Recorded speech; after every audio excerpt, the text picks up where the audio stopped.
Ya, assalamualaikum Bapak Ibu sekalian. Sebentar lagi pemateri kita akan masuk. Mohon diingatkan ke teman-teman yang lain jika ada yang belum bergabung segera untuk bisa bergabung.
Assalamualaikum Pak Hermawan. Alhamdulillah sudah bergabung.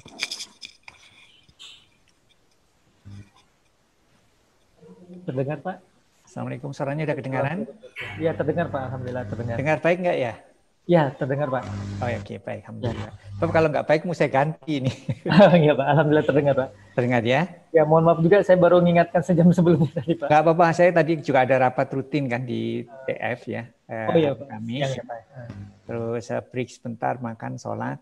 Terus saya ada di depan komputer waktu ditelepon sama Hadi ini barusan. Aduh ya Allah, saya kalau nggak kamu ingatkan lupa saya. Iya Pak. Subhanallah ya Allah, minta maaf ya. Ya, tidak apa-apa Pak. Kita juga sambil menunggu yang lain juga pas menunggu Pak. Oke, alhamdulillah. Kita mulai saja Pak ya. Iya, sudah banyak yang hadir nih saya lihat. Iya Pak, sudah alhamdulillah. Alhamdulillah. Alhamdulillah yang bergabung ternyata juga ada mahasiswa kita juga Pak. Oh, alhamdulillah. Tertarik untuk bergabung. Alhamdulillah. Ya, alhamdulillah. Baik, assalamualaikum warahmatullahi wabarakatuh. Waalaikumsalam. Alhamdulillahirabbil alamin wassalatu ala asrofil anbiya mursalin wa ala alihi washabihi ajmain. Asyhadu an la ilaha illallah wa asyhadu anna rasulullah. Allahumma shalli ala Muhammad wa ala Muhammad kama shallaita ala Ibrahim wa ala Ibrahim wa barik ala Muhammad wa ala Muhammad kama barakta ala Ibrahim wa ala Ibrahim fil alamin innaka Hamidum Majid. Ya, alhamdulillah rekan-rekan sekalian ya, dan juga adik-adik mahasiswa yang juga saya lihat ada beberapa mahasiswa juga gabung. Alhamdulillah kita bisa memulai kembali ya kajian online kita, kajian rutin yang dilakukan oleh DKM Masjid At-Tanwir. Alhamdulillah pada hari ini kita mendapatkan pemateri kita yang menurut saya sangat luar biasa ya, yaitu Pak Hermawan Kresnandipiono. Ini merupakan sosok yang membuat saya bisa menjadi peraih S3. Ya, beliau cukup bagus ya, sebagai salah satu role model saya waktu saya masih mahasiswa S1. Nah, sebelum kita memulai materi kita yang ditampilkan oleh Pak Hermawan Kresnandipiono, saya akan menyampaikan beberapa singkat CV tentang beliau. Pak Hermawan Kresnandipiono merupakan sosok yang lahir di kota Yogyakarta tanggal 7 Februari 1956. Beliau ternyata dari kalangan guru ya, keluarga Pak Hermawan juga guru, dan alhamdulillah pada Pak Hermawan juga menjadi seorang guru di ITB. beliau mempunyai pengalaman riset cukup banyak ya, dari ya kalau disebut satu persatu mungkin waktu kita tidak sempat ya. Beliau juga saat ini menjadi ketua Senat Akademik ITB dan juga menjadi ketua Asosiasi Masjid Kampus Indonesia. Alhamdulillah pada kesempatan hari ini enggak, gue ikut ini juga yang acaranya Mas Hadi nih. Mohon maaf untuk yang lain bisa di-mute ya. Alhamdulillah pada hari ini beliau bisa bergabung dan bisa men-sharing kepada kita beberapa materi untuk memotivasi diri kita. Untuk mempersingkat waktu, saya mungkin berikan langsung waktu kepada Pak Hermawan. Alhamdulillah Pak sudah mulai banyak bergabung. Baik. Ya. Terima kasih nih Dr. Hadi ya sore hari ini. Suara saya kedengaran nggak ya? Terdengar Pak, alhamdulillah. Baik. Saya khawatir kalau nggak kedengaran gitu ya. Ya, jadi nanti kalau nggak kedengaran tolong saya diberitahu ya. Ya baik Pak. Sama ini juga kadang-kadang ini kan sering terputus ya itunya ya. Kalau terputus nanti mohon maaf ya, saya akan mencoba masuk lagi. Ya, baik Pak. Gangguannya seperti itu biasanya ya. Karena memang di sini itunya kadang-kadang internet connectionnya itu unstable seperti itu. Saya pakai IndiHome ya, IndiHome rupanya banyak problem. Jadi ya udah nggak apa-apa, kita coba. Oke, Assalamualaikum warahmatullahi wabarakatuh. A'udzubillahi minasyaitonirrajim. Bismillahirrahmanirrahim. Alhamdulillahirabbil alamin wassalatu wassalamu ala asrofil anbiya'i wal mursalin wa ala alihi washabihi ajmain. Wa qala Allah ta'ala fil Qur'anil Karim, a'udzubillahi minasyaitonir rajim. Wa kadzalika ja'alnakum ummatan wasatan litakunu syuhada'a 'alan nas wa yakunar rasulu 'alaikum syahida. Saya bersyukur sekali pada sore hari ini saya diundang oleh Dr. Hadi ya untuk hadir di tengah-tengah kelompok riset beliau ini. Saya anggap mungkin kelompok riset beliau atau kelompok pengajian beliau ya. Tentu saya senang sekali ya. Alhamdulillah waktunya juga tidak bentrok ya. Rapat saya baru selesai tadi, terus biasanya sore ini ada rapat Komisi 1 di Senat. Ya. Tapi hari ini kebetulan tidak ada, sehingga setelah saya cek, alhamdulillah, jadi waktunya cocok. Hanya tadi saya hampir lupa aja, terus aja untuk Dr. Hadi kontak saya. Ya. Jadi saya senang sekali bisa bertemu bersilaturahim walaupun secara on air dengan kalian. Ya.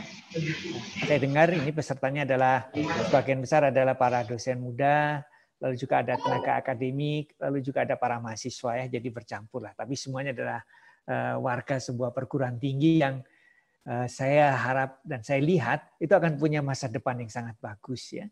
Ini masa depan bagi sebuah perguruan tinggi yang memang sekarang masih muda, tapi justru karena masih muda semuanya akan menjadi peletak sejarah ini ya. Akan terekam sebagai peletak sejarah ya. Jadi oleh karena itu ini harus disyukuri, harus kalian manfaatkan sebaik-baiknya. Karyan itu istilahnya termasuk apa ya, al-awwaluna ya, yang generasi pertama lah, generasi pertama dari sebuah perguruan tinggi yang insya Allah nanti akan besar ya. Dari luas kampusnya saja sudah sangat besar ya, 10 kali lipatnya ITB ya. Jadi saya tidak terbayang, saya sendiri belum dapat kesempatan ke sana, walaupun pada waktu saya direktur saya termasuk yang mengurus mengenai pendirian perguruan tinggi ini ya beberapa tahun yang silam ya. Dan saya kenal baik dengan Bapak Rektornya, Bapak Wakil Rektornya, saya kenal semua itu kawan-kawan saya semua ya yang sekarang menangani ITERA ya. Jadi saya senang sekali bisa berkesempatan walaupun belum sempat, saya dari dulu saya ingin ke sana tapi belum sempat saja. Alhamdulillah saya sekarang kenal sebagian dari kalian. Nah, jadi ini karena apa ya, spektrumnya agak lebar, dari mahasiswa, ada dosen, ada teknik ya.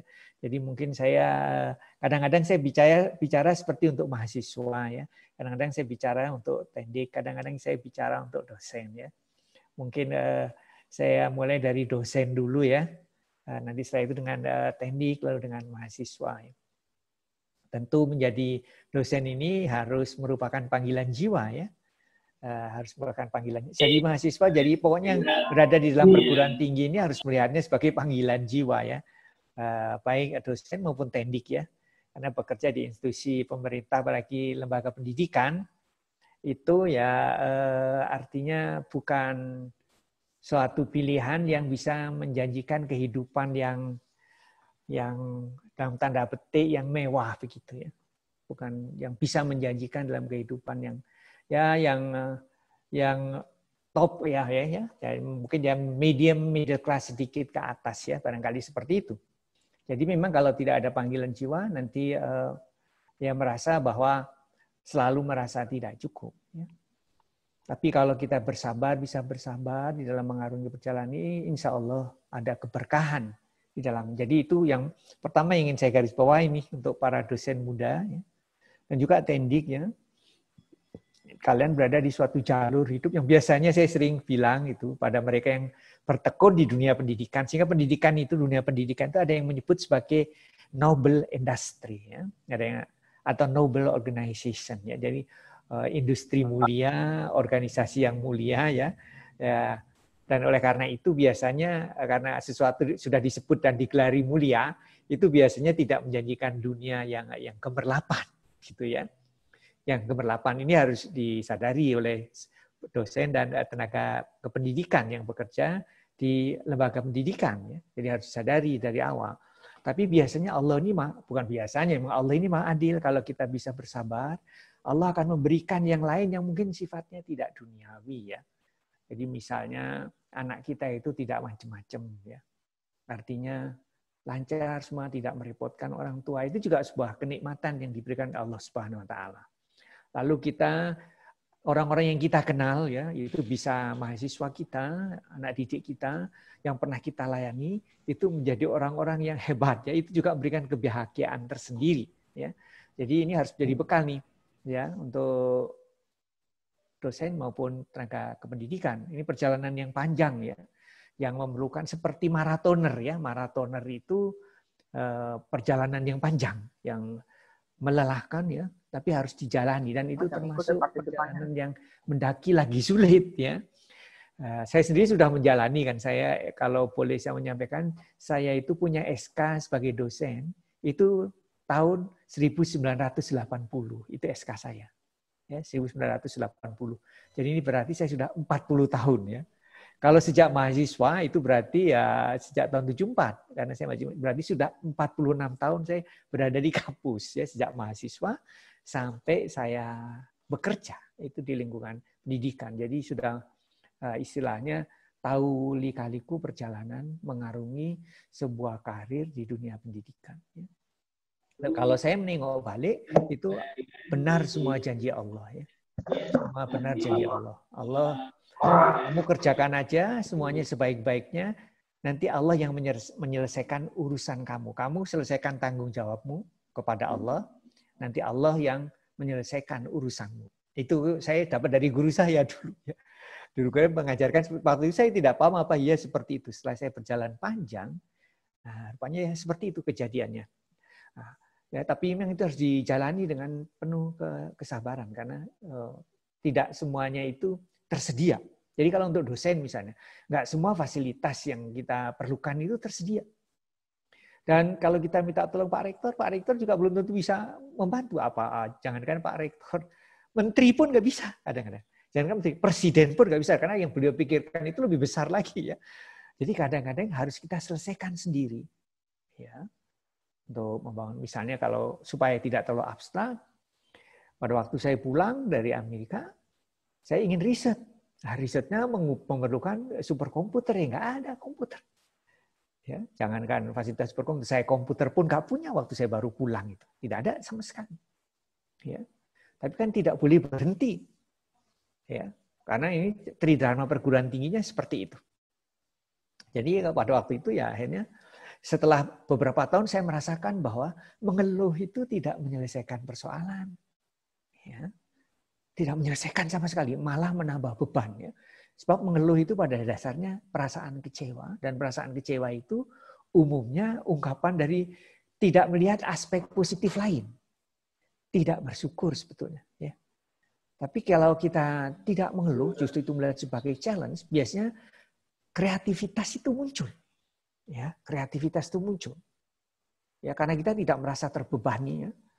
Nah, lalu kalau pada waktu itu saya langsung membuat klaster komputer yang sudah mau disingkirkan, saya kumpulin jadi satu, saya sambung-sambung menjadi sebuah klaster, ya, komputer klaster. Ya.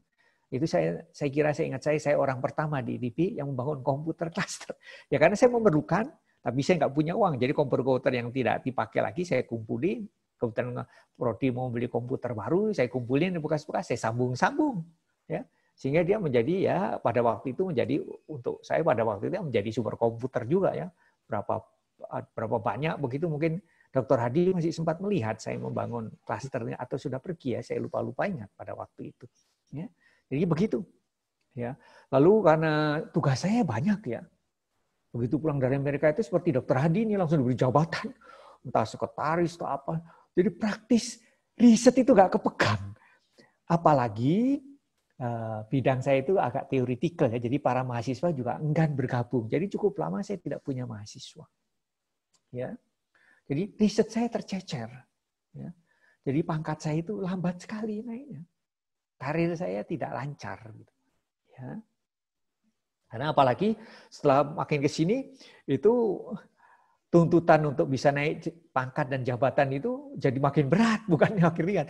Zaman dulu jadi profesor tidak perlu punya publikasi, ya.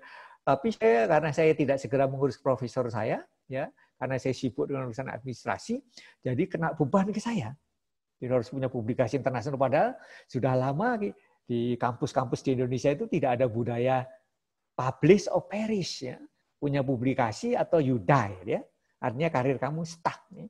Nah, tiba-tiba dikenakan punya publikasi internasional. Jadi pada satu level itu saya sudah ikhlas tidak jadi guru besar. Ya, sudah ikhlas tidak jadi guru besar.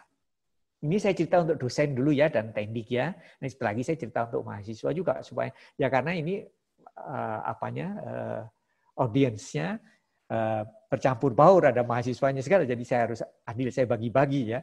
Ini untuk dosen. Tapi saya kira message-nya sama nanti. Message-nya sama. Inti pesan utamanya sama. Jadi saya sudah sampai pada kesimpulan, ya sudah saya ikhlas nggak menjadi guru besar. Ya. Karena tugas saya tadi saya sebutkan macam-macam. Saya juga ketua masjid ya di Salman itu saya ketua masjid. Lama sekali saya di ketua. Sebelum saya ke Amerika berangkat untuk mengambil S3, saya sudah jadi ketua masjid. Baru lulus sudah diangkat jadi ketua masjid karena ketua masjidnya yang itu pada waktu ada persoalan politik sehingga ditahan oleh presiden pada waktu itu.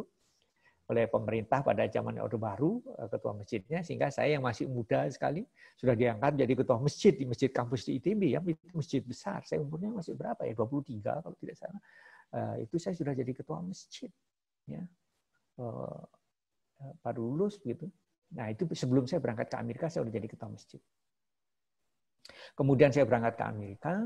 Di Amerika karena saya biasa waktu mahasiswa saya aktif di masjid, jadi di Amerika pun saya juga aktif di masjid. Ya. Jadi pulang pun jadi pengurus lagi masjid. Ya. Jadi walaupun sudah punya gelar PhD, tugasnya banyak sekali tugas-tugasnya itu. Di samping mengajar, jadi pejabat, ya sejak dari sekretaris TPP, sekretaris prodi, ketua departemen, dekan, ya tugasnya itu campur aduk banyak banget ya. Jadi sudah tidak sempat mikir karir sehingga saya sudah sampai pada kesimpulan ya udah saya ikhlas nggak jadi profesor pada saat itu. Ya, udah ikhlas saya. Tapi tiba-tiba Allah itu punya kehendak lain karena sebagai seorang yang bergerak di bidang dakwah, profesor itu sangat penting ya. Sangat penting lah profesor itu. Jadi memiliki bobot tersendiri apalagi sebagai ketua masjid ya. Itu ada bobot tersendiri ya. Entah tapi Allah tiba-tiba mengingatkan saya tapi tidak melalui siapa-siapa. Dari istri saya mengingatkan harus jadi guru besar loh supaya dapat tambahan penghasilannya. Ya. Ya, karena saya sejak pulang dari Amerika sempat ada proyek-proyek, menangani proyek-proyek, saya sering ke Jakarta, tapi saya pikir itu menyita waktu ya. Menyita waktu sekali, pergi ke Jakarta, ngurus kadang-kadang dijanjikan rapat pagi, tapi baru diterima jam 5 sore. Akhirnya saya putuskan saya berhenti dari menangani proyek-proyek itu. Ya udah saya balik ke kampus saja mengajar, mungkin dengan menjadi pejabat ada tambahan honor gitu ya. Jadi tim-tim khusus, tapi akibatnya ya waktu saya banyak tersita untuk administrasi, birokrasi ya, sehingga tidak sempat riset. Sehingga saya sudah sampai pada titik, ya sudah saya nggak jadi guru besar juga nggak apa-apa. Ya tiba-tiba itu tadi Allah mengendaki saya harus jadi guru besar. Lewat istri saya diingatkan harus jadi guru besar supaya ya bisa ada tambahan penghasilan. Cuma sesimpel itu. Ya sudah akhirnya saya berusaha. Lalu saya kebetulan kedatangan tamu dari Jepang. Nah, tidak ada dosen lain yang kelihatannya bersedia menjadi tuan rumah. Ya, jadi saya menemani tamu itu kemana-mana. Rupanya tamu itu juga terkesan karena saya selalu menemani dia. Lalu dia mengundang saya ke Jepang. Nah, sebelum mengundang ke Jepang, saya menulis proposal dulu. Proposal JSPS, ya kalian mungkin tahu JSPS, Japan Society for the Promotion of Science. Ya, dia mengeluarkan biaya untuk riset-riset asal proposalnya lolos. Ya. Ya, itu sebelum atau sesudah ya, itu saya lupa ingat sebelum tamu saya datang atau sesudah tamu saya datang, saya ajukan proposal. Proposal pertama gagal. Belum pandai barangkali saya bikin proposal, ditolak. Kedua pun ditolak saya masih. Lalu saya tanya kawan-kawan saya yang diterima, kamu gimana kok bisa diterima? Ya, jadi saya bertanya kepada orang lain, saya nggak malu bertanya. Nah, memang dia lebih bagus dari saya, ya saya tanya. Lalu saya tanya gimana kok bisa diterima? Lalu saya pelajari proposalnya, oh begitu ya. Akhirnya saya mengajukan yang ketiga kalinya proposal. Ini saya ingatkan pada dosen dan pada semuanya. Sebetulnya jangan gampang menyerah ya dalam hidup ini. Jangan gampang menyerah. Kadang-kadang Allah memang menginginkan kita memiliki apa yang disebut tough mentality. Allah memberikan kita ujian seperti kita sebagai waktu mahasiswa diberi tes, supaya kita ini menjadi kapasitas kita bertambah, ya. Kompetensi kita meningkat, tapi juga mental kita makin tangguh, ya. Asal ujian itu dijalani dengan benar ya. Kalau ujian di kelas ya jangan menyontek supaya kita menjalani itu dengan benar. Itu kompetensi kita bertambah, mentalitas kita juga menjadi semakin tough ya. Jadi memiliki mental toughness begitu istilah bahasa itu ya. Jadi semangat juang yang tinggi ya. Kalau semangat juang tinggi, mentalnya kuat, itu nanti Allah akan menambah tanggung jawab kita. Masuk akal tuh ya. Karena memang seperti itu. Allah itu tidak akan memberikan tugas tambahan sesuai dengan kemampuan kita. Ya. Sampai itu setelah saya mengajukan proposal yang ketiga, jurinya itu, ini lagi. Bapak ini bolak-balik ini, rasanya saya bosan. Ya kalau bosan tolong saya diterima gitu. Saya tidak akan pernah menyerah, saya bilang begitu. Saya ingat sekali itu jurinya itu. Ya. Akhirnya saya dapat itu. Nah, lalu karena dengan itu saya lalu bisa ke Jepang nemui kawan saya. Nah setelah itu saya aktif mulai riset dengan kawan saya di Jepang ya, sehingga saya bisa punya kesempatan untuk punya data, punya publikasi, sehingga pada saatnya saya sudah sangat terlambat jadi guru besar. Kalau tidak saya umur 56 terlambat banget ya, karena terlalu banyak kesibukan lain tadi saya ceritakan ya, sampai saya sudah mau putus asa. Tapi alhamdulillah diingatkan sama istri saya itu. Kalau beliau tidak mengingatkan, mungkin saya nggak jadi guru besar, udah pensiun.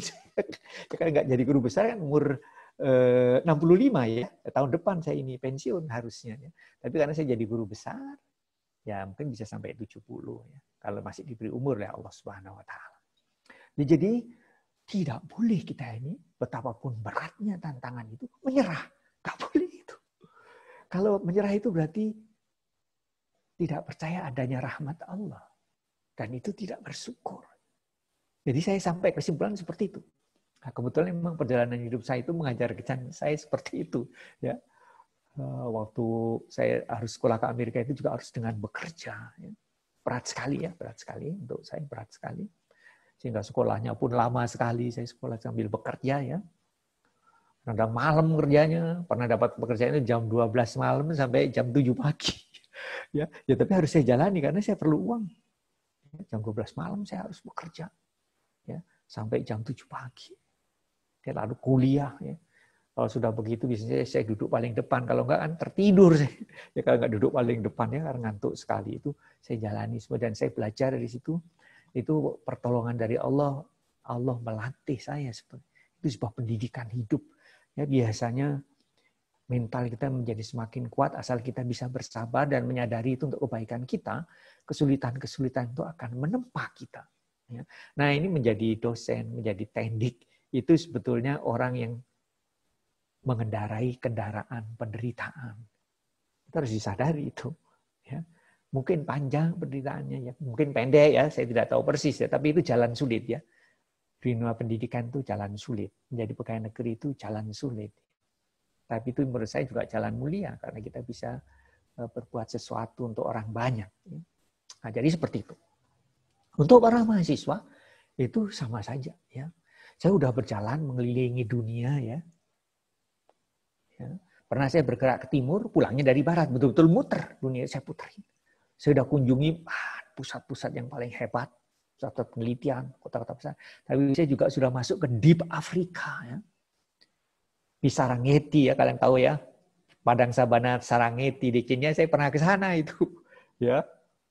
Saya pernah masuk piramid juga pernah. Jadi dunia ini sudah saya kunjungi. Pusat-pusat paling hebat di dunia, pusat riset-riset. Kota-kota besar sampai kota-kota terpencil di padang Afrika. Di Indonesia juga saya sudah berkunjung dari Aceh sampai Papua. Hutan pernah mengunjungi suatu kota yang terkepung hutan jutaan hektar. Nggak bisa dikunjungi kalau nggak naik perahu atau naik kapal terbang. Kapal terbangnya pun kapal terbang kecil yang penumpangnya cuma 5 orang. Sudah saya kunjungi. Dan saya sudah sampai pada kesimpulan Indonesia ini hebat sekali Indonesia. Ya. Besar sekali negara Indonesia ini. Kalian masuk aja ke Google, distance between Sabang to Merauke. Berapa besarnya itu? Cek aja di Google. 5.484. Ya. 5.500-an lah kilometer dari Sabang ke Merauke. Coba kalian Google lagi. Distance between San Francisco to New York.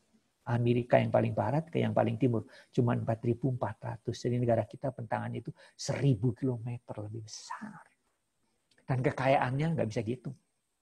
Mineralnya luar biasa. Ada daerah ya. Kalau dikunjungi, kalau kita cangkul itu bukan tanah, tapi emas. Ini benar. Kalau kita cangkul, bukan tanah. Tapi batu bara ini benar ini negara kita itu. Luar biasa. Dan negara kita itu punya kekayaan yang sering dilupakan. Yaitu negara kita itu kaya sekali dengan masalah. Dan banyak masalahnya itu world class problems. Cuman biasanya orang Indonesia ini banyak yang mengeluh dengan masalah. Jadi dia tidak belajar banyak. Padahal kalau dia selesaikan problem itu, dia langsung akan jadi world class expert. Saya ini sekarang sedang kerjasama dengan MIT, ya, Massachusetts Institute of Technology. Itu perguruan tinggi hebat banget di dunia.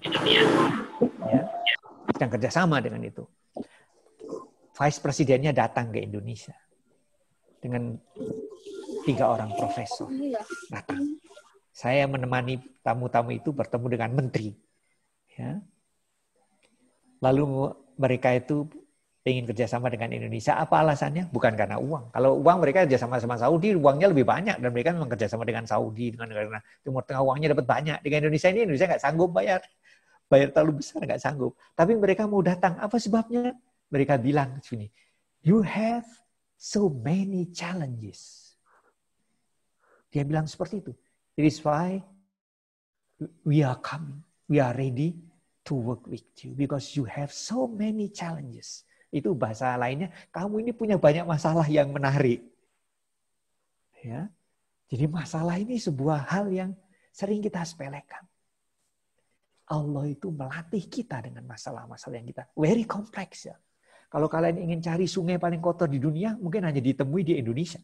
Yang airnya tidak lagi seperti air. Airnya hitam seperti oli. Karena semua oli dibuang di sungai. Nggak cuma itu, kalau membersihkan itu masih gampang. Tapi budaya kita juga sering membuang sampah itu ke sungai. Jadi menjernihkan kembali sungai itu world class problems. Very complex. Tidak hanya soal technicalities, tapi juga culture. Makanya senang sekali profesor dari MIT datang ke Indonesia. Karena mereka punya banyak tantangan. Mereka bersedia kerjasama. Ya. Jadi kita sering membuang problem kita orang lain yang dapat nama. Ya, waktu ada tsunami Aceh, ya, tulisan yang pertama kali muncul di jurnal Nature tentang tsunami itu bukan orang Indonesia yang nulis. Ya, jadi orang lain memanfaatkan problem kita. Jadi setelah saya melihat itu, Indonesia itu cuma kurang satu hal. Skalanya punya kita. Negaranya hebat. Semua kekayaan kita.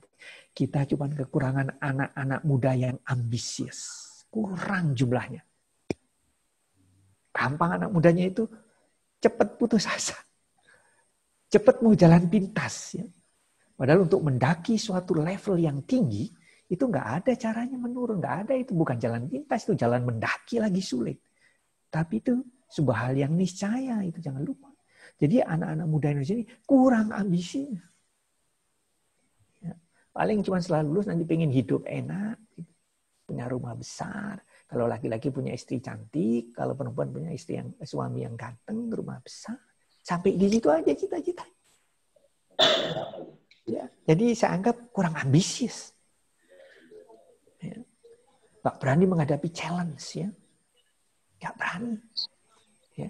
Padahal kalau berani menghadapi challenge, itu pintu terbuka. Walaupun tidak mudah, ini saya mau cerita. Saya udah jadi dosen lama ini, saya lama banget ya. Tadi saya bilang, SK saya itu tahun 1980. Itu Dr. Hadi bisa cerita itu. Saya itu suka ceramah seperti ini. Membakar semangat mahasiswa saya. Banyak yang terbakar memang. Lalu punya cita-cita tinggi. Tapi saya pernah menghadapi suatu problem yang saya pusing menghadapinya. Karena mahasiswa saya ini IP-nya di bawah 3. Dr. Hadi, kalau di ITERA, A itu ekivalen dengan berapa ya? 4. Nah ini IP-nya di bawah 3, jadi di bawah B ya. Mahasiswa saya ini. Lulus IP-nya di bawah 3. Tapi dia datang ke saya, Pak saya pengen sekolah ke luar negeri. Pusing saya lah. Gimana caranya? Ada ini. Gimana saya bisa mencarikan beasiswa? IP-nya di bawah 3. Tapi dia punya ambisi. Ini saya hargai. Ya sudah, terus dia akhirnya ikut di lab saya ini. Ya sudah, kamu pokoknya setiap saya ke masjid ikut dampingi saya. Kamu berdoa sama Allah. Berdoa sama Allah. Ya. Setahun dia ikut saya. Ya saya nggak bisa menggaji. Ibu saya ini memang hanya dari hanya jadi dosen ya. Jadi dia paling saya ikutkan penelitian saya atau dia jadi asisten saya. Ya saya anggap jadi asisten boleh lah walau IP-nya kurang dari 3 karena saya hargai semangatnya. Tahun kedua pun belum dapat beasiswa. IP-nya di bawah 3. Ya, tapi mungkin karena dia berdoa sungguh-sungguh ya. Lalu mungkin doanya dikabulkan sama Allah. Oh, kamu pengen sekolah ya. Kata Allah mungkin begitu. Itu gampang lah. Karena sudah menunjukkan kesungguhan, tiba-tiba dia dapat beasiswa. Ini kalau saya ceritakan secara detail, Dr. Hadi tahu siapa orangnya. ya. Tapi dia generasinya jauh nggak ya dengan Dr. Hadi ya? Jauh mungkin ya. Dr. Hadi udah terlanjur pergi, dia baru datang, seingat saya. Ya. Dia pergilah ke Belanda, dia diterima jadi S2 di Belanda, dapat beasiswa. Ya, walaupun dia mungkin terseok-seok di sana karena memang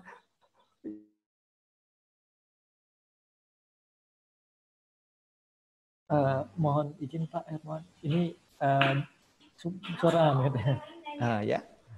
Salah pencet tadi ya. Jadi saya ulang lagi. Jadi dia IP-nya di bawah 3. Mati lagi Pak. Mute-nya. Oh ya, oke. Sudah hidup lagi ya? Ya Pak. Tadi surah saya tadi sempat dengar nggak saya cerita mahasiswa saya itu ya? Ya Pak. Itu angkatan 2002 ya Pak ya? Ya, Bu, ini nggak usah saya sebutin lah tahunnya. Ya, itu ya. Jadi ada beberapa ini mahasiswa saya yang IP-nya sebetulnya tidak bagus sangat. Cuman dia itu semangatnya ya.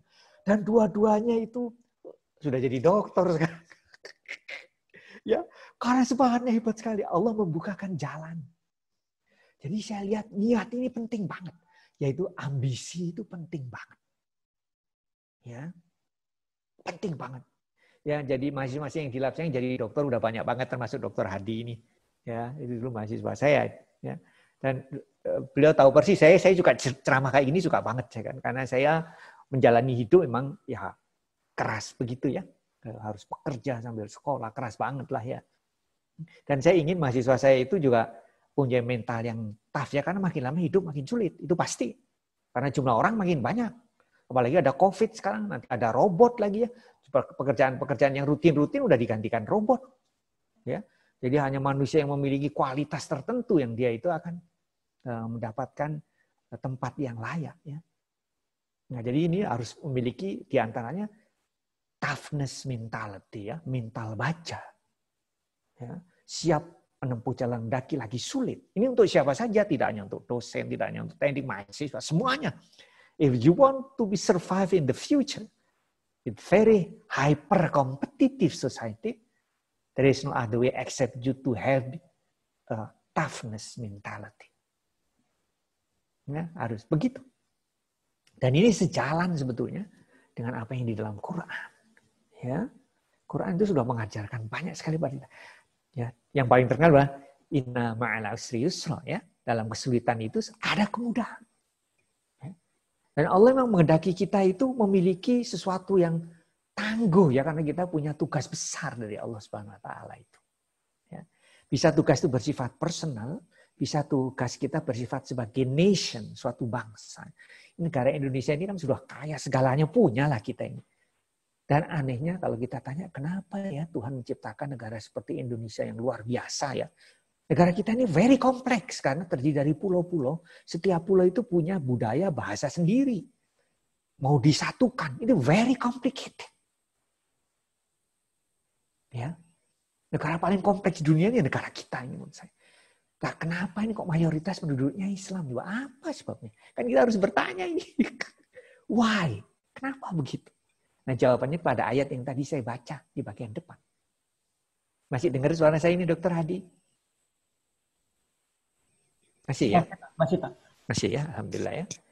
Nah, saya menafsirkannya, kalau saya ya, Allah ini pasti menghendaki Indonesia untuk memimpin dunia. Bangsa ini dilatih menghadapi complexity. Gak mudah bangsa punya kompleksitas. Amerika itu punya problem tuh, padahal bangsanya mungkin ya tidak sekompleks kita. Ada rasialisme, ya, karena mereka tidak bisa, belum terlatih, padahal udah 300 tahun itu ya. Rasialisme masih ada. Cina sama saja mereka nggak bisa. Makanya ada orang Uighur disiksa-siksa kayak begitu, dia belum bisa menghadapi kompleksiti. Karena termasuk heterogen, Bang. Kalau kita ini udah sejak lahir sudah sangat kompleks kita ini. Kalau nggak hati-hati kita menangani itu, sara meledak lah. Bisa karena agama, bisa karena suku, bisa karena macam-macam. Very kompleks. Ini pasti ada maksudnya. Allah mau melatih kita supaya kita bisa memimpin dunia. Tapi kalaupun kita memimpin dunia, kita tidak boleh represif, tidak boleh menindas. Nah itu kalau mayoritas orang Islam nggak mungkin kita menindas. Wong kita ini diminta berlaku adil oleh Quran. Itu perintah iman itu. Ya, perintah iman untuk menjadi adil ini dalam Quran ini sedemikian hebatnya perintah itu sampai dipajang di aulanya Fakultas Hukum Universitas Harvard. Kalau kalian ke Universitas Harvard itu di Fakultas Hukum gedung baru ya, yang satu gedung dengan kantin Fakultas Hukum Harvard ya. Itu di lantai 2 di aula besar sekali yang sangat besar ya. Itu di temboknya itu ditulisi ayat suci Al-Qur'an tentang perintah keadilan. Sebenarnya di situ tidak hanya ayat, banyak kata-kata mutiara, tapi yang berasal dari kitab suci cuma dari Quran. Yaitu surat Al-Imran, perintah tentang menegakkan keadilan. Nah, kita nggak mungkin kita bertindak tidak adil itu menyalahi perintah iman. Ya. Dunia ini kalau tidak diperintah, kalau yang menjadi superpower itu tidak meyakini, tidak mengimani nilai keadilan, itu pasti akan menindas. Itu sunatullah sudah. Ya. Jadi kita punya tugas mulia sebetulnya. Ya. Tapi dilatih dengan berbagai macam problem yang very kompleks sebagai bangsa loh ya, sebagai bangsa. Nah sebagai individu pasti karena kita komponen dari bangsa, kita dilatih. Tapi kita tidak bisa menghadapi problem besar kalau kita tidak ambisius. Ya, kita harus punya ambisi. Sebetulnya ajaran agama kita itu mengajarkan kita harus punya ambisi. Apa sih ambisi yang diajarkan agama kita? Kita harus masuk surga. Itu ambisi luar biasa itu. Gak gampang masuk surga, yang mengatakan bukan saya, yang mengatakan itu Quran. Ada ayatnya di Al-Baqarah. Am hasibtum an tadkhulul jannah. Yang artinya emangnya gampang masuk surga. Tapi kita diminta untuk punya cita-cita masuk surga. Jadi kita diminta untuk punya ambisi. Ya, menjadi dokter ini lebih gampang daripada masuk surga. Jangan dikira. Masuk surga itu susah banget. Tapi kita diminta punya harapan. Berdoa tiap hari. Rabbana atina fid dunya hasanah. Wa fil akhirati hasanah. Wa qina adzabannar. Kita diminta itu doa. Ya, supaya kita tetap punya cita-cita yang baik. Cita-cita yang mulia. Ya. Jadi kalian para mahasiswa harus punya keinginan kuat nih, ya, punya ambisi, ya, untuk kebaikan, dirinya, keluarganya, dan bangsanya harus punya cita-cita seperti itu. Kalau kalian mau jadi entrepreneur, pengusaha yang maksimal, yang hebat. Kalau mau jadi dosen harus sampai ke guru besar. Kalau mau jadi tendik sampai level jabatan tendik tertinggi. Ya. Bisa jadi direktur ya, kalau di ITB tendik bisa jadi direktur. Ya, bisa sampai sana jabatan. Bisa sampai 4E, jadi tendik itu bisa 4E ya. Kakak saya itu tendik, itu 4E jabatan terakhir. Maksimal jabatan beliau itu. Jadi terakhir jadi biro keuangan dan umum ya. Kakak saya itu jadi tendik di Universitas Negeri Jember, di Jember. Ya, kakak saya itu memilih jalur tendik, bukan memilih jalur dosen. Nggak tahu kepilihan beliau, tapi dia sampai maksimal, sampai 4E. Bisa. Ya. Jadi dosen ya jadi guru besar. Kalau ada yang jadi pengusaha, harus jadi top ya. Harus jadi orang hebat ya. Ya. Berarti itu challenge yang besar ya.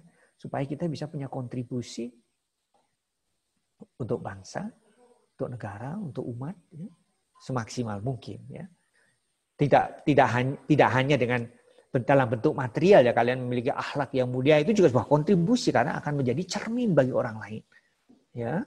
Ukurannya bukan materi ya, kalau saya menyebutkan tadi ukurannya bukan materi. Ya. Materi tentu penting karena kita harus bayar zakat kan. Kalau nggak punya materi bagaimana? Tapi itu bukan tujuannya. Tujuan kita itu tetap satu, yaitu pada saat kita pulang nanti, pada saat kita meninggal pulang, Allah berkenan memberikan salam. Salamun kaulam mir Rabbir Rahim. Ya. Dan sebaik-baik kita itu adalah yang paling bermanfaat untuk orang lain. Dan sebaik-baik kamu adalah yang paling bermanfaat untuk orang lain. Ya. Itu harus menjadi cita-cita. Ya. Cita-cita harus seperti itu. Supaya apa? Kita tidak pernah kehabisan energi.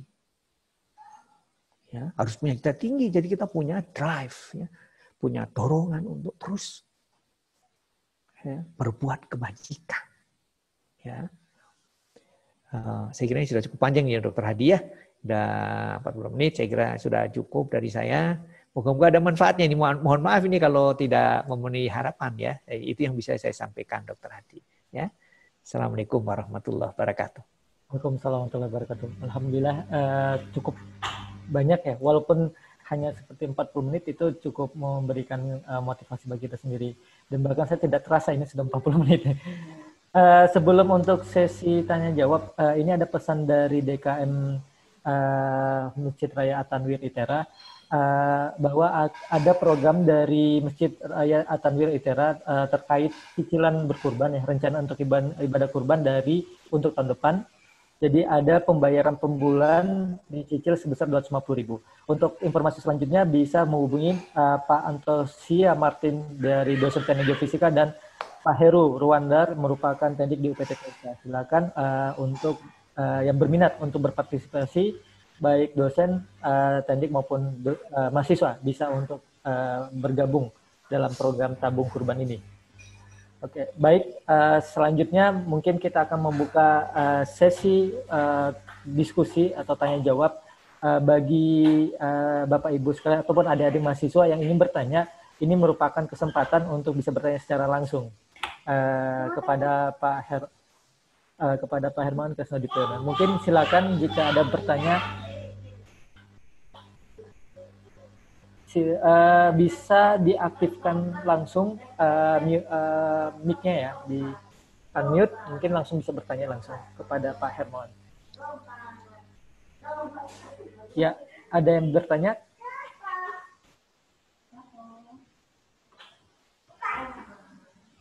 Ini ada bertanya Pak dari chat dari Mas Reja. Assalamualaikum, salam Prof. Saya Reja, dahulu yang saya pernah tinggal di Asrama Salman. Ya, Mas Reja ini aktivis Salman juga Pak. Terima kasih atas kebersamaan selama ini. Izin menyapa saja, mohon. Oh, mau menyapa, tidak bertanya. Ya, oke. Ada lagi? Ternyata Mas Rejanya hanya bertanya, hanya menyapa ya. Izin Mas Hadi tanya. Oh ya, silakan Mas Priyo. Silakan Pak Mas Priyo. Assalamualaikum Prof. Waalaikumsalam warahmatullahi wabarakatuh. Kenalkan Prof, nama saya Priyo Santoso, dosen kimia Itera. Ya, Salam kenal, Prof. alhamdulillah. Ya, Barokah. Prof. Hermawan kan sudah jauh di atas kami secara pengalaman. Kami belum ada apa-apanya gitu ya. Ketika meniti karir sebagai dosen, pengalaman apa yang mungkin dirasakan berat, Prof ya. Kemudian Prof bisa bisa keluar dari masalah mungkin yang selama jadi dosen. Jadi selama jadi mungkin punya masalah, kemudian dengan tips apa gitu ya, Profesor bisa keluar dari masalah itu. Kemudian kita kan jadi dosen ini insya Allah kan sampai kita pensiun ya Prof ya, insya Allah kita nggak ingin pindah-pindah gitu. Kiat-kiat mungkin Prof supaya kita ini selama jadi dosen ini berkah, kemudian memiliki banyak manfaat di tempat kita kerja seperti apa Prof? Terima kasih. Ya ini Mas Priyo ya, tadi saya sampaikan kalau kita ini istilahnya banyak bersyukur gitu, mungkin kita tidak merasa masalah itu menekan batin kita ya. Bahwa banyak masalah itu ya. Seperti tadi saya nggak punya fasilitas untuk riset, itu jelas itu. Dulu saya nggak punya sama sekali. Waktu saya sekolah itu, dulunya saya ini orang eksperimental ya. Kerja eksperimen. Setelah saya sekolah di Amerika setahun, itu peralatannya kan canggih banget ya. Waduh, nanti kalau pulang ini saya gimana? Saya ngadep profesor saya, Prof, ini gimana? Saya kalau pulang, kalau peralatan kayak gini, bisa apa saya gitu? Ya, pada waktu itu. Saya tidak terpikir bahwa suatu saat, seperti sekarang itu, peralatan bisa canggih banget. Paling tidak di ITB punya sejumlah peralatan eksperimental yang sangat canggih. Ya. Tapi waktu itu kan tidak terpikir oleh saya. Jadi akhirnya profesor saya itu bilang, ya sudah kalau begitu, kamu nggak usah takut. Kita ngambil jalur yang cuma perlu ini. Dia nunjukkan begini, ini pensil. Cuman ini yang diperlukan sama ini sambil nunjuk kepala begitu. Pensil dan kepala gitu. Nah, terus itu waktu itu saya switch ke arah modeling and simulation. Ya. Setelah setahun saya bekerja sebagai seorang eksperimentalis karena saya berangkat itu sebagai seorang eksperimentalis ya, seorang eksperimen ya, wet eksperimen lah ya. Tapi gara-gara saya menghadapi peralatan luar biasa canggih, saya akhirnya pindah ke modeling and simulation. Tapi apa jadinya? Begitu pulang pun saya nggak bisa kerja karena nggak ada komputer. Ya kan itu ya. Yang dari kimia kan saya banyak computational chemistry ya. Mungkin Mas Priyo tahu computational chemistry ya, quantum chemistry. Sebenarnya saya sekarang menekuni quantum chemistry ini, modeling and simulation untuk reaksi-reaksi kimia ya. Ya tentang kinetika dan sebagainya dengan quantum ya. Jadi itu kan perlu komputer power ya. Jadi saya nggak ada itu. Waduh, nggak bisa riset juga itu saya pulang itu. Entah berapa tahun saya lupa itu ya. Nah, sampai satu saat kita dapat proyek besar, mau beli komputer banyak. Sehingga komputer-komputer yang lama itu ya diganti gitu kan ceritanya. Prodi beli komputer-komputer baru. Q Project namanya pada waktu itu. Nah, yang lama itu saya kumpulin. Lalu saya sambung-sambung ya. Ya, jadi selalu ada jalan keluar ini sebetulnya. Asal kita tenang sedikit, merenung sedikit, jangan mengeluh. Sebab kalau mengeluh itu menutupi pintu-pintu kreativitas. Gitu. Saya baru menyadari sekarang kalau mengeluh itu nggak akan menyelesaikan persoalan. Malah nambah beban batin kan. Kan mengeluh itu ungkapan dari kekecewaan ya, ketidakberdayaan ya. Jadi semua pintu-pintu kreativitas tertutup karena tertekan. Ya.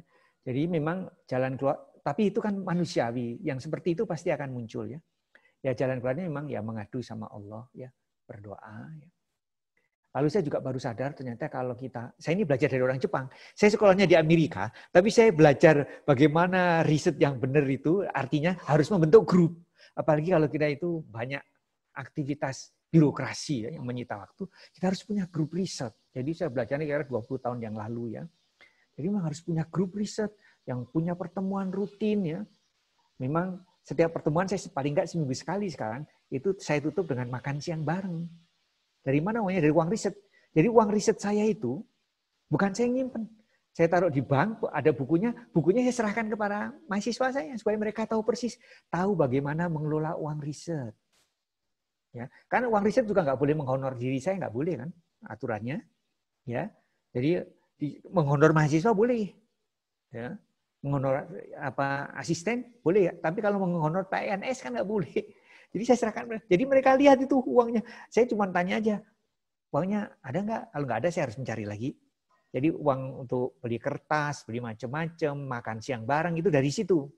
Karena mereka saya anggap sebagai kolega, karena mereka membantu saya. Saya udah nggak sempet kan, ya menulis coding itu ya saya hanya sesekali itu. Dan kalau saya pun harus menulis, nggak menambah kepandaian saya. Tapi kalau anak-anak nggak saya beri kepercayaan, mereka nggak punya ilmu tambahan yang penting. Jadi saya percayakan anak-anak.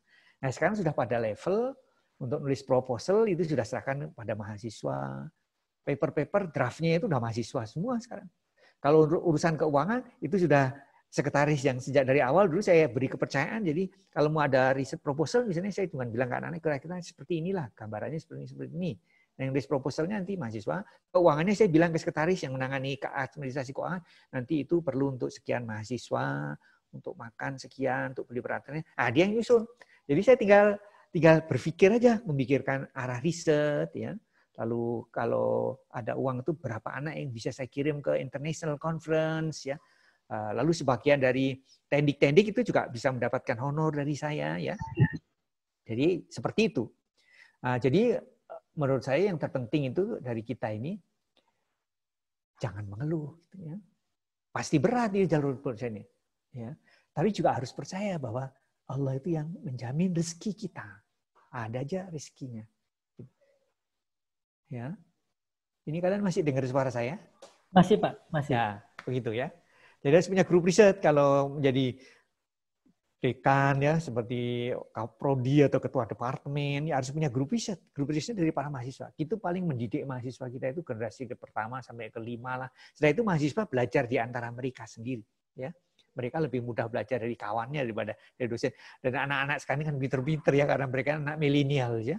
Kalaupun nggak ada textbook, mereka bisa mencari di internet. Ya. Jadi kita bisa membangun apa yang disebut riset atmosfer di grup kita. Itu saya belajar dari orang Jepang. Ya, karena saya kerjasama belasan tahun dengan orang Jepang. Kalau Amerika mendidik kami very individualis, ya, sangat individualis. Masing-masing harus mencari sendiri kan orang Amerika. Kalau Jepang itu tim, ya, membentuk tim. Ini kampusnya kah? Foto di kampusnya kah ini? Bagus banget gitu kampusnya. Ada danaunya ya. Jadi saya lihat background-nya siapa ini background-nya. Background Muhammad Izzuddin ya. Muhammad Izzuddin tuh ada background-nya. Itu apakah itu background kampus ITERA ya? Seperti embung, bagian embung. Oh, bukan main bagus. Pengen ke sana saya. Ya. Saya kira begitu Pak Mas Priyo ya. Jadi yang bisa membuat saya survive ya karena saya punya ini aja, punya keyakinan bahwa Allah akan menolong. Lalu saya yakin bahwa ada Allah gitu ya. Allah itu ada. Dan saya memang ingin mendapatkan kasih sayang dari Allah ya. Cobaan banyak ya, cobaan itu banyak. Berat ya, macam-macam lah ya. Banyak, tapi dengan selalu bermunajat pada Allah, itu sooner or later Allah akan menolong kita. Ya. Pokoknya jangan menyerah gitu aja. Ya. Itu aja pesan saya pada siapapun ya, baik dosen, tendik maupun mahasiswa. Jalani dengan ceria. Jangan lupa selalu bermunajat pada Allah. Yang masih muda-muda, jangan lupa baca Quran ya. Quran tuh memberikan semangat ya. Menghidupkan jiwa kita. Ya, percaya atau enggak, Pak, ini saya udah menjalani seperti itu. Kalau ada yang kita baca itu tambah lagi semangat, tambah lagi. Baca kisah orang-orang suci ya. Aduh, kita kalau baca orang-orang suci itu kita enggak ada apa-apanya cobaan yang kita hadapi. Ya. Para rasul, kalau para rasul bahkan terlalu tinggi untuk kita ya. Tapi para sahabat atau tabi'in ya, itu memberi semangat. Waduh, kita ini cobaan kita belum ada apa-apanya. Nah, ini menambah lagi semangat kita. Ya. Begitu Dr. Hadi ya. Begitu Mas Priyo ya. Baik, Pak. Ini ada yang mau bertanya. Ya, silakan Mas Rifki untuk dibuka mic-nya. Ya. Assalamualaikum, Prof. Waalaikumsalam. Prof, saya nggak jauh-jauh sih ya. Nama saya Muhammad Rifki Aziz dari Prodi Teknik Lingkungan ITERA. Ya. Mau nanya nggak jauh kayak tadi sama kayak Pak Priyo. Ini pertanyaan saya kayak gini, Prof. Prof, saya alumni SSC 24. Oh, alhamdulillah. Sempat temu Prof dulu kan di aula SSC, tapi ya kayak nggak bisa temu banget ya Prof ya. Sekarang mau nanya langsung ini, alhamdulillah. Prof, saya mau nanya tentang bagaimana menumbuhkan rasa yang nggak pernah putus itu, Prof. Kan saya lihat kan Prof ini ceritanya kayak semangat banget gitu, ambisiusnya tinggi banget gitu. Kalau di diri saya itu ya Prof ya, kalau ada masalah itu kayak saya tuh malah kayak agak berlari gitu dari masalah tersebut. Gitu kadang-kadang Prof. Nah, kan tadi Prof bilang jangan selalu berlari dari masalah gitu ya Prof ya. Nah, di diri saya tuh masih kadang malah menghindar gitu. Saya ingin membuat challenge seharusnya, tapi saya masih aja menghindar gitu, Prof. Gimana cara menumbuhkan rasa semangat itu, Prof? Ya memang kita harus men-set ya, kalau bisa di-set lah ya. Ajaran agama kita ya sebenarnya. Kan agama kita itu misalnya di Al-Quran itu ada ayat yang bunyi wa minan nasi may yashri nafsahu ibtigha amardatillah. Nah, ya, jadi yang kita moga-moga termasuk manusia yang kita cari itu adalah keridhaan Allah. Jadi kalau mau moto hidup saya itu adalah disayang oleh Allah Subhanahu wa taala. Benar itu yang saya terlalu tekankan dari gimana caranya supaya saya ini disayang sama Allah. Nah, kalau ingin disayang sama Allah, jangan pernah berputus asa dari rahmat Allah.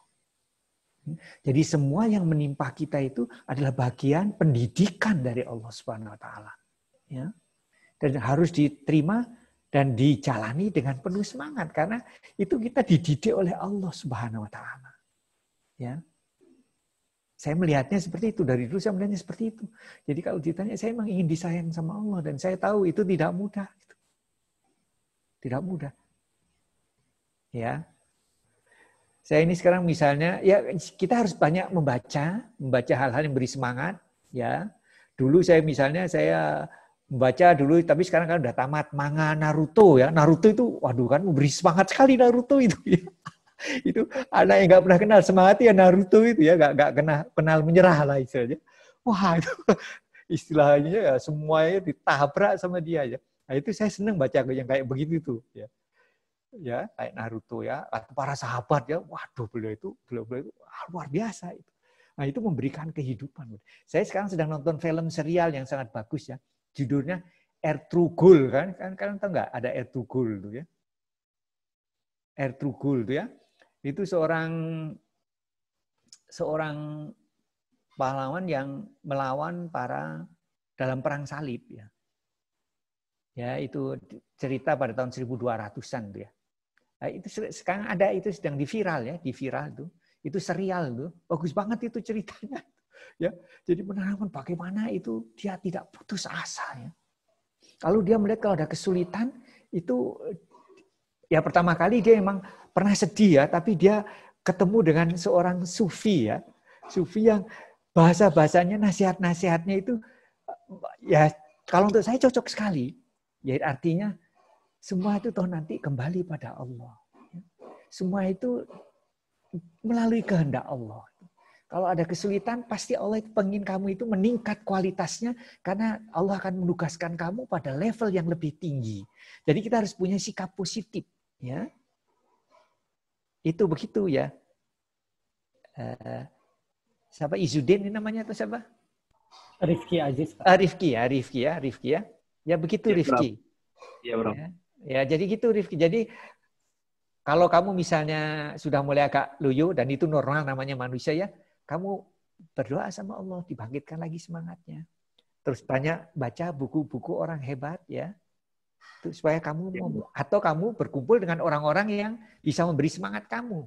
Itu penting juga. Punya kawan-kawan yang bersemangat itu penting. Punya grup ya, punya tim, punya jamaah begitu yang saling tawasul bil haq, tawasul bis sabr itu penting banget sebab kita manusia itu kadang-kadang loyo ya, kadang-kadang kecapean. Ya kita ini punya problem itu kita lelah sekali kita. Ya begitu. Jadi kalau sudah baca itu kita malu juga kita sampai mengeluh itu kadang-kadang kita malu sama Allah Subhanahu wa taala. Kan tujuannya bagus, Allah itu memberi kita berbagai macam kesulitan itu bagus sekali itu untuk melatih kita ya. Jadi jangan kecil hati gitu. Ya, harus diterima itu sebagai bentuk kasih sayang dari Allah Subhanahu wa taala. Saya melihatnya begitu ya. Begitu ya. Begitu ya Rifki ya. Maju terus Ya. ya Rifki ya. Maju terus Rifki. Kamu harus jadi anak yang ambisius ya. Harus punya cita tinggi. Ngikuti jejak Dr. Hadi jadi dokter juga kamu nanti ya. Ya. Amin. Ya. Oke. Terima kasih Prof. Ya. Ya, ada dua penanya lagi Pak. Mungkin ini dua penanya yang terakhir. Yang pertama mungkin ini saya beri kesempatan dulu ke ini Mas Dona ya mungkin. Silakan dibuka mic-nya. Baik, Assalamualaikum warahmatullahi wabarakatuh. Waalaikumsalam. Saya tampilkan video biar kelihatan muka saya lah. Ya. Assalamualaikum Prof. Waalaikumsalam. Ini saya dari Teknik Elektro ITERA, nama saya Eva Maidona Saputra, panggilannya Dona. Kemarin ceritanya gini sih Prof. Saya selama ini punya masalah dengan pikiran saya sih Prof. Jadi saya memang cenderung orangnya curigaan atau gimana ya. Intinya saya setiap melakukan sesuatu itu ada pikiran lain yang istilahnya kayak kayak bisa jadi bisikan jin atau gimana, kayak kata-kata negatif gitu. Ternyata kemarin waktu pada saat saya tes psikologi memang ternyata saya punya kecurigaan berlebihan kepada orang lain gitu Bro. Ini sedikit banyak ternyata saya merasa itu dampak negatif, memberi dampak negatif pada saya. Nah maksud saya itu kira-kira bisa dihilangin nggak Prof ya? Saya mungkin tanya sama orang yang kurang tepat, tapi kayaknya Profesor bisa jawab nih kayaknya. Ya, kalau saya menilai berarti Dona ini orang yang sangat kritis ya. Bagus memiliki critical thinking ya. Tinggal diarahkan critical thinkingnya itu, jangan curiga pada orang. Ya, tapi pada menangani problem-problem yang kompleks ya, yang memerlukan pemikiran yang dalam. Jadi rasa curiga itu kan merupakan bentuk critical thinking sebetulnya ya. Kalau mau bahasa yang halus, dan memang sekarang kita memerlukan critical thinking dalam masyarakat seperti sekarang artinya. Jadi kamu set aja problem yang harus kamu selesaikan ya. Jadi kecurigaan terhadap suatu solusi ya. Kamu harus merumuskan problem lalu kamu mencurigai solusinya udah benar atau belum. Ya, sehingga kamu bekerja terus untuk mencari solusi yang lebih baik, yang lebih baik, yang lebih baik. Jadi saya tidak melihat kamu orang yang suka curiga, enggak. Saya lihat kamu orang yang very critical. Ya. Critical thinking maksud saya. Orang yang sangat kritis. Cuman salah mengarahkan kemampuan critical thinking Dona. Ya. Harus diarahkan ke situ dong Don. Ya. Kamu harus menemukan challenge, ya, menemukan tantangan. Gunakan rasa ingin tahu kamu, rasa kritis kamu itu pada penyelesaian yang sempurna. Ya, kamu rumuskan aja challenge-nya. Entah itu kamu baca jurnal supaya kamu tahu problem-problem yang kamu bidangnya elektro apa? Lebih ke Telkom, Prof. Atau banyak lah harus baca banyak jurnal tentang telecommunication. 5G itu bagaimana di develop ya kayak begitu ya. Viterbi algoritma bagaimana, error control coding bagaimana. Nah, kamu arahkan ke sana. Rasa curiga kamu itu saya anggap sebuah hal yang positif, tinggal diarahkan pada yang benar. Ya, diarahkan pada yang benar. Jangan diarahkan pada yang salah. Itu positif menurut saya. Ya, tinggal kamu menentukan problemnya. Nah, problemnya kalau bisa di bidang kamu. Ya harus kalau bisa sekarang ini kan gampang karena ya ada internet ya. Jadi tinggal kamu set apa tentang telecommunication apa entah apapun namanya kamu tuliskan, kamu cari jurnalnya, kamu baca pikiran kamu arahkan ke sana. Kamu kalau serius ke arah sini, kamu jadi orang hebat nanti di bidang telekomunikasi. Ya. Ya, ke sana Dona ya, arahnya harus ke sana Dona ya. Jangan dibelokkan ke situ. Yang belokkan ke arah negatif tadi itu ya syaitan, itu harus dilihat seperti itu. Allah sudah memberikan sesuatu kelebihan pada Dona itu ya, harus disyukuri. Saya menilainya critical thinking-nya bagus banget Dona. Tinggal harus ditemukan, harus banyak baca jurnal-jurnal itu ya. Rumuskan itu jadi sebagai problem solving untuk diselesaikan dalam research. Ya. Begitu, Dona. Ini pendapat saya begitu ya. Baik, itu saya kira. Ya. Mungkin ini pertanyaan terakhir Pak dari Desi Sonia Lilia. Desi, mungkin silakan dibuka mic-nya. Mbak Desi, ada? Iya. Assalamualaikum, Prof. Waalaikumsalam. Saya Desi Sonia, salah satu teknik di unit di ITERA.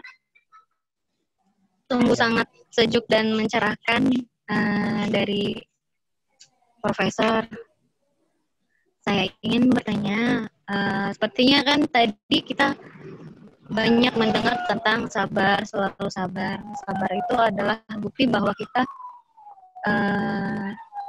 menerima rahmat dari Allah, rasa bersyukur kita. Yang saya ingin tanyakan adalah bagaimana kita membedakan sabar yang harus berdiam dan sabar yang harus bertindak. Karena dalam menjalani kehidupan kan kadang kita menemukan konflik. Kadang kita merasa mungkin dizalimi, terzalimi. Nah, sabar yang seperti apa yang harus menandakan tanda dari Allah bahwa kita harus bertindak, dan sabar seperti apa yang berarti diam saja dan tetap melakukan apa yang kita lakukan seperti biasanya. Itu seperti apa, Profesor? Terima kasih. Ini sifatnya mungkin kasuistis ya, very spesifik ya, responnya harus very spesifik. Tapi yang pertama yang penting sekali itu harus yakin Allah itu ada, Allah itu maha melihat, Allah itu maha pengasih penyayang, Allah juga maha adil. Ya. Itu harus diyakini betul. Ya. Karena problem ini banyak ya, saya tidak tahu persis apa yang dihadapi oleh Bu Desi. Tapi yang penting itu pertama harus yakin betul Allah itu ada, Allah itu maha melihat, Allah tidak pernah tidur, Allah itu pemberi rezeki, ya.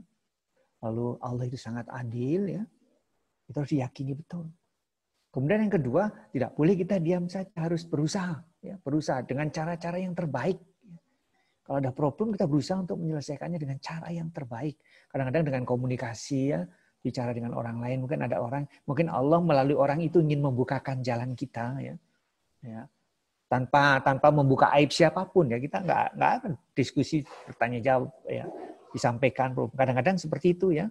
Kadang-kadang memang Allah itu membukakan jalan penyelesaian tidak dari diri kita, tapi bisa dari orang lain, ya. Karena Allah menghendaki kita bersilaturahmi, misalnya, ya, seperti itu. Jadi usaha itu tetap harus dilakukan, ya. Kan pernah ada seorang sahabat, ya, mau sholat, dia naik onta. Terus untanya dilepas begitu saja, terus dia sholat, terus ditanya sama Rasulullah, kenapa untanya kamu talikan? Aku serahkan pada Allah. Oh, enggak begitu caranya. Untanya kamu tali dulu, lalu kamu sholat, lalu berserah diri sama Allah. Kamu sudah berusaha. Itu yang pertama. Yang kedua, Siti Maryam, ya, itu ada di dalam Al-Quran. Pada waktu sedang hamil, ya, dipencilkan sama kaumnya, dia kecapean, berada di bawah pohon kurma, ya, dia kelaparan. Datang malaikat, ya, memberikan beliau hiburan yang tenang, nggak usah khawatir, ada Allah. Kalau kamu lapar, kamu goyanglah pohon kurma itu. Padahal kan Allah bisa aja nggak perlu digoyang sama Maria, dijatuhkan kurma itu bisa, nggak ada kesulitan. Malaikat dengan menjatuhkan mungkin bisa, tapi apa yang dipesankan pada kita harus berusaha. Ya, padahal tubuh lemah dia menggoyang pohon kurma, ya itu sebuah pesan, sebuah message, ya. Usaha tetap harus kita lakukan semaksimal kita. Hasil kita serahkan sama Allah. Ya. Sabar itu, usaha itu bagian dari sabar. Ya. Karena kalau tidak berusaha, kita berarti tidak sabar, berarti kita menyerah. Nah ini ya message saya seperti itu. Ya. Kadang-kadang kita memang sudah sampai pada level, ya, sudah sampai pada level istilahnya itu kalau dalam bahasa ininya biengkon, ya, dipojokkan, udah nggak bisa apa-apa. Sampai kemudian kita ini total berserah diri kepada Allah. Biasanya kan sudah seperti itu, kita udah berusaha, udah nggak nemu jalan, ya, pasrah sholat sama Allah, mohon petunjuk, pertolongan Allah itu datang. Itu nikmat sekali dalam situasi seperti itu. Karena kita udah berusaha maksimal mungkin, kita tidak menemukan jalan lagi, jadi kita berserah dirinya pada Allah itu jadi total kita. Dan total ini Allah mengetahui kita total, karena ini udah berusaha semaksimal mungkin, ya. Contohnya apa, ya? Kalau saya berikan contoh itu misalnya seseorang udah belajar habis-habisan, ujian nggak lulus juga. Nyoba lagi, nggak lulus juga. Sampai yang ketiga itu tiba-tiba dia lulus. Itu mungkin nikmat sekali, karena dia udah mencoba macam tidak lulus. Tapi akhirnya lulus, itu pasti nikmat sekali. Demikian juga ujian-ujian hidup ini, orang kita kebingungan. Ya, tidak tahu jalan keluarnya. Tapi kita berusaha terus. Dan kita yakin pertolongan Allah akan datang. Nanti begitu pertolongan datang itu kita nikmat sekali. Kehadiran Allah itu terasa nyata seperti itu. Ya itu nikmat yang hanya bisa dirasakan oleh orang-orang yang sudah sampai pada level berserah diri secara total setelah berusaha maksimal. Ya, biasanya kita akan mengalami situasi seperti itu. Saya kira begitu ya dokter. Moga-moga Bu Desi bisa terpuaskan dengan jawaban. Ya, alhamdulillah. Masya Allah sekali. Ya. Begitu dokter Hadi, sudah Ya, cukup? Sudah, mungkin ini pertanyaan terakhir, tapi sekaligus jadi closing statement dari Bapak juga, Pak. Ini ada dari, ternyata alhamdulillah banyak yang bertanya, Pak. Saya jadi harus selektif juga untuk memberi, untuk disampaikan, Pak. Jadi ini ada di chat, Pak, dan mungkin sekaligus nanti Bapak bisa membuat kesimpulan di sore hari ini. Dari Mas Tri Siswandi bertanya, untuk menjadi produktif, apakah kita harus selalu melihat prestasi orang lain agar kita terpacu, atau ada sumber lain yang dapat menjadikan motivasi kita lebih tinggi gitu? Ya, kita yang penting itu berani dan bersedia belajar dari orang lain ya. Kita jangan menutup diri, kita harus kadang-kadang memang kita belajar dari orang lain karena orang lain memang lebih bagus dari kita ya. Jadi kita tidak perlu merasa minder. Ya, kalau kita harus belajar dari orang lain, saya juga masih banyak belajar dari orang lain. Saya lihat kawan saya itu kok bisa punya publikasi sampai 30 setahun, gimana caranya?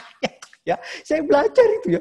Saya baca urusan dari MIT namanya Profesor Robert Langer itu, publikasinya Dr. Hadi lebih dari 1000. Gimana caranya dia? Lalu H-indeksnya itu di atas 200 tuh. Ya, saya kagum sama, saya ada 3 guru besar yang saya kagum sekali. Yang pertama kawan saya di Jepang ya, ini publikasinya 300-an gitu ya. Jadi saya kagum sekali, saya belajar banyak dari dia. Lalu saya di MIT itu ketemu Profesor Robert Langer itu. Ya sebetulnya saya profesor ketemu sebelumnya profesor namanya Dresselhaus ya. Mildred Dresselhaus ini di MIT ya. Itu wanita ya. Dia dijuluki di MIT ya, dia dijuluki The Walking Science. Bayang itu. Di MIT pun dia dijuluki The Walking Science ya, Ibu Mildred itu namanya itu. Saya lihat tuh publikasinya 600. Saya ketemu satu lagi, ini namanya Robert Langer ya. Aduh di atas 1000 nih. Itu artinya sejak bayi ya, setahun punya publikasi rata-rata mungkin 20 atau 30 sejak bayi. Ya, kalau dihitung dari usianya ya. Nah, rupanya saya belajar itu. Gimana ya? Oh, rupanya dia punya tim yang sangat kuat. Ya. Jadi beliau itu hanya mencarikan dana, lalu men-set riset roadmap ya. Arah risetnya, dia menentukan topik-topik, terus dia fasilitasi, labnya disediakan, uangnya disediakan, dia gaji postdoc, dia punya studi-studi yang hebat. Nah, dia publikasinya, dia cuma paling terakhir dicek, setuju, kirim. Jadi publikasinya banyak banget, ya. Jadi harus punya tim yang kuat, ya. Jadi seperti itu. Jadi kita jangan takut belajar sama orang lain. Jangan merasa kita ini merasa paling hebat. Udah salah itu. Begitu kita sombong, udah salah aja itu. Ya. Ya, biasanya kan kita merasa hebat ya, sehingga nggak mau belajar sama orang lain. Wah, salah besar itu. Ya. Saya masih belajar terus sama kawan-kawan yang hebat. Waduh. Jadi punya kawan hebat ini penting juga. Karena itu memberi kita motivasi tersendiri, memberikan semangat. Apalagi kita seorang muslim ya. Ya masa muslim masuk kalah begitu ya. Katanya khairu ummah katanya ya.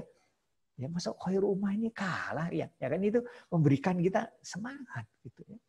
Jadi terus yang memberikan kita nyala hidup itu memang harus punya cita-cita yang beyond time and space ya. Harus punya cita-cita yang melebihi ruang dan waktu. Ya kalau saya ya ingin tadi, saya ingin nanti kalau pulang diberi salam sama Allah. Karena janji Allah begitu. Dan saya ingin ketemu Kanjeng Nabi terus terang aja. Saya ingin ketemu Kanjeng Nabi, ya. Saya pengen aja, pokoknya bukan nggak tahu caranya, gitu. Pokoknya saya, ya Allah, saya pengen ketemu dengan Rasul nanti, ya Allah. Ya, tolong kamu izinkan aku. Aku berusaha semaksimal mungkin, tapi aku juga tahu kalau tidak Engkau beri rahmat, apalah aku, bagaimana aku bisa punya amal yang hebat? Kan nggak bisa. Makanya saya baca, Ya Arhamar Rahimin, Irhamna. Kan itu ajarannya seperti itu. Ya Allah yang Maha Rahman, berilah aku rahmatmu. Rabbana atina min ladunka rahmah wa hayyi lana min amrina rasyada. Kan ada itu doa-doa yang indah banget dalam Quran itu. Ya. Ya saya punya cita-cita keinginan saya itu aja sekarang ya. Dari dulu sebetulnya ya menginginkan gimana nanti supaya pulang itu karena kan surat Yasin terkenal sekali itu. Salamun qaulam mir rabbir rahim. Kebayang enggak diberi salam sama Allah. Ah saya pengen itu terus terang. Dan ketemu dengan Kanjeng Nabi, saya pengen sekali itu. Ya, terserahlah orang lain mengatakan apa, tapi saya itu keinginan saya. Ya, itu yang saya kejar ya. Dan saya tahu untuk itu, menurut ayat Quran tadi itu ya, kalau kamu ingin Rasul itu berkenan menjadi saksi kamu nanti di hadapan Tuhan, kamu di dunia harus menjadi saksi kamu itu Rasul. Kamu itu yang yakin sama Rasul.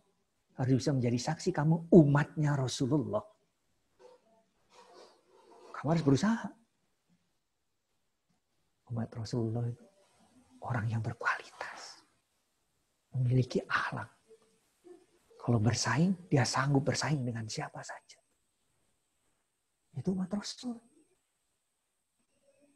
Untuk kebajikannya. Apapun yang kamu kerjakan, usahakan kamu excellent. Apalagi kamu diketahui seorang aktivis masjid. Ya itu harus yang gimana kalau aktivis? Diketahui kamu sebagai orang Islam. Kalau orang Islam itu jelek, kasihan Islamnya. Nanti gimana kita pulang menghadap Rasul? Repot kita nanti.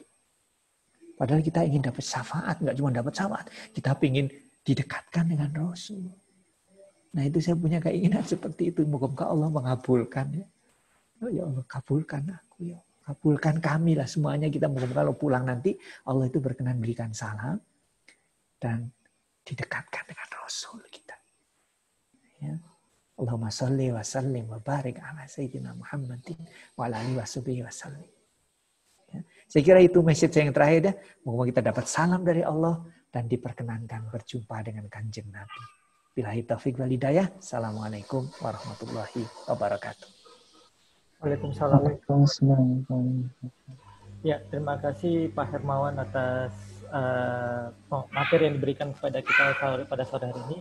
Ya, mudah-mudahan ini menjadikan motivasi kita semua dan mudah-mudahan untuk kedepannya bisa mengundang Pak Hermawan lagi untuk mengisi kuliah umumnya, insya Allah, untuk bisa datang ke ITERA. Ya, alhamdulillah.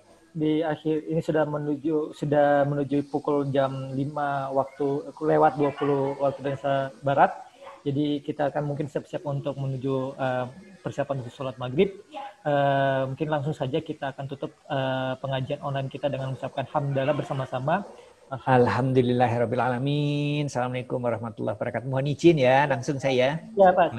Sampai jumpa Dr. Hadi ya. Jangan lupa ya kita sama-sama. Jangan lupa itu Dr. Hadi riset kita. Iya siap Pak. Saya akan nanti berkunjung. Ya oke. Assalamualaikum. Waalaikumsalam warahmatullahi wabarakatuh. Ya, bagi rekan-rekan sekalian jangan lupa untuk program tabung kurbannya bisa berhubung langsung ke nomor kontak yang telah saya share kemarin tadi. Dan kita tutup lagi dengan doa kifaratul majelis. Subhanallah. Baik, saya sendiri mohon maaf jika ada kesalahan. Billahi taufiq hidayah. Assalamualaikum warahmatullahi wabarakatuh.